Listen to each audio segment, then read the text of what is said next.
Have you ever set a really big goal for yourself and you ended up falling short of the goal in terms of your result? How did you respond? One of the most common problems I am seeing in the world today is people who are setting big goals, but when they fall short, they don't recognize or shift the perspective that that is often your greatest opportunity to grow, and they don't give enough recognition to the habits they've built during the time that they have fallen short, which is going to become part of the big story when they finally hit those goals. What I commonly hear in our coaching work is that people will feel like I failed. People will feel like I'm not getting anywhere. But we're going to work with you through this 3-part video series on having a different perspective, different thinking about what it looks like if you fall short. No longer looking at falling short as failure, but recognizing the opportunity and knowing and being confident that what you've learned as you've fallen short will actually give you the greatest opportunity to hit your goals, and it's all part of your story. You see, I've had the opportunity to work with some of the greatest athletes in the world. We currently do coaching work for some of your favorite athletes that you watch every single week. And we've worked in boardrooms with some of the top sales professionals in the world, entrepreneurs, and we've worked and spoken with some of the biggest Fortune 500 companies. And what I have found in that work is no matter how much success individuals have, we will all face adversity and challenge. But how we choose to respond to that adversity and challenge, that is the difference. The most successful people, they drive through adversity, they recognize their opportunity, and they keep moving forward. You see, my opportunity to be with each and every single one of you, the coaching, the speaking work, it has nothing to do with all of the things that you see or you read in a bio. I have been knocked down and shaken to the core in my life personally, and I have been knocked down and shaken to the core in my life professionally. And I have had mentors and I have had coaches who have been in my life to help pick me up and to help me recognize that I had the strength to fight through any challenge and adversity that I faced, and I know that the same lies inside of you. You see, the reality is, I'm not a motivational speaker, I'm not an inspirational speaker, I'm a coach. I love the opportunity to coach, and right now, this is between you and me.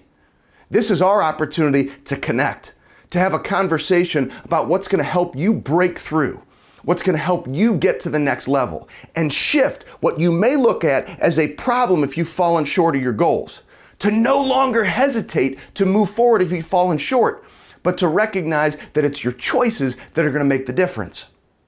Jerry Rice and I had a conversation recently.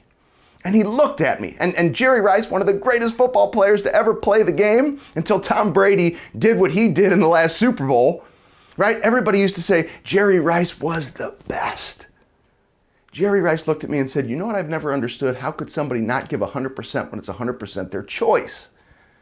See, one of the common misconceptions, I believe, is when people hear that type of a statement, simple, profound, 100% the truth, they only think about the work.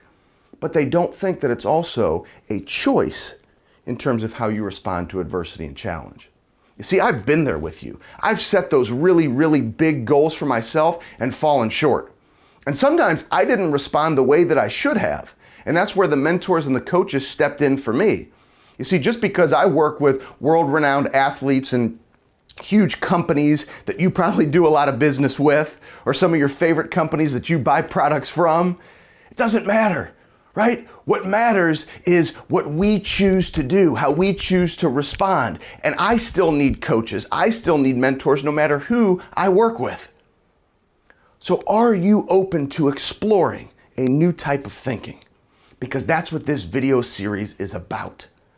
You see, I remember a period of time when I entered the financial services business. I'm going to take you back to April of 2004. I was in training class for a Fortune 100 financial firm. And I had asked some questions of our managing partner and our leaders. What do the top individuals in this company do? Right? What is their production? What does their success look like? And they told me. And there was this big group, right, of the top 2%. And I wanted to be in that top 2%. And I remember we're sitting in training class, and the woman leading the training class, she goes around and she's asking everybody what their goals are. And she looks at me, she says, what's your goal? Now, the name of this group was the Forum, like a president's club, but the Forum. And I looked at her and I said, I am a Forum advisor. She looked at me like I was crazy, right? She looked at me like, do you know where you are? You're in training right now. And I remember I went and I asked all of the most successful advisors who had been to the Forum, who were Forum, in the top 2% out of 10,000 financial advisors for a Fortune 100 financial firm. What is it that you guys are doing? And I asked what the work looks like and the behaviors look like and all the things. And I identified everything that I needed to do. Everything that I needed to do. I put in all of the work. I did exactly what they told me to do for that first year. Do you think I hit it the first year? Do you? Do you think I hit it or do you think I fell short?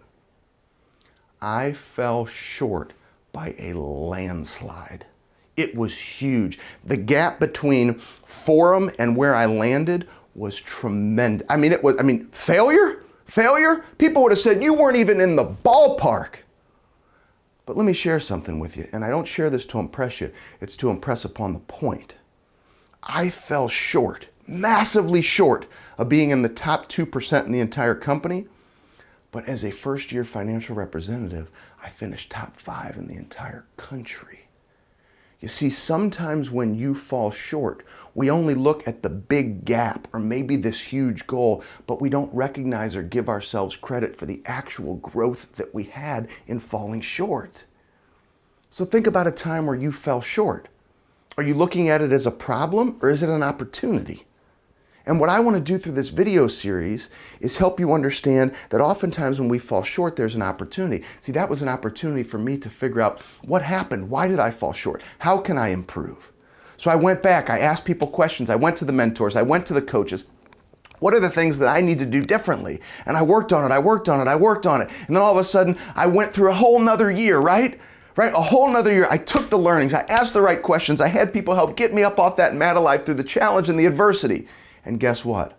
I fell short the second year. And then I went through the same process again, and I fell short the third year. Now, I know what you're thinking right now. This is like the most depressing video. What is this guy talking about? No.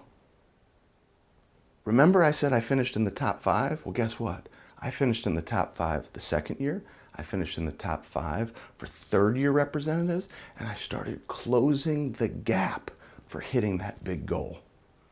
And I had mentors and coaches who kept saying, I believe in you. So take a look at where you are right now. Let's say if you are currently falling short of where you want to be. Ask yourself, what are the steps I'm currently taking that are part of the success story that I'm writing? You see, because I fought through that fourth year, I became part of that 2%. And 2% in that company puts you in about top 1% in the entire world. So it took 4 years to get there. Speed forward, I kept hitting it over and over and over again, year after year after year. I ended up being part of one of the top financial advising teams in the world, consistently being in the top with this forum. Gave me the opportunity to have the platform that we have today, to speak and to do coaching work all over the world. I sold that financial services practice because what I was destined to do was to have this opportunity to be here with you right now. And in the last 5 years, since I've sold that practice, I've been able to take the learnings from that practice, to take the learnings from some of the top athletes in the world that we've worked with, some of the top Hall of Fame athletes that we've interviewed and shared the stage with, and from some of the top business professionals in the world to find the secrets of what it takes for you to get to the next level. And oftentimes I look back on those stories and I say, that was all part of the story. Falling short 1 year, 2 year, 3, it all happened exactly the way that it was supposed to. And I know it's the same for you. So rather than looking at your goals and falling short as a loss or a failure, maybe what you've currently gone through in your pursuit of falling short is exactly what was supposed to happen. You're exactly where you're supposed to be. I couldn't be any more excited to be coaching with you in this video series. In the next video, we're going to talk about a common solution to this problem. a common solution to the problem that we just discussed, which is how do you approach adversity and failure and challenge when it comes? Because whether it's Jerry Rice or whether it's a CEO of a Fortune 500 company that we've worked with, they all face challenge, they all face adversity, but how you choose to respond will be the difference in the story that you write.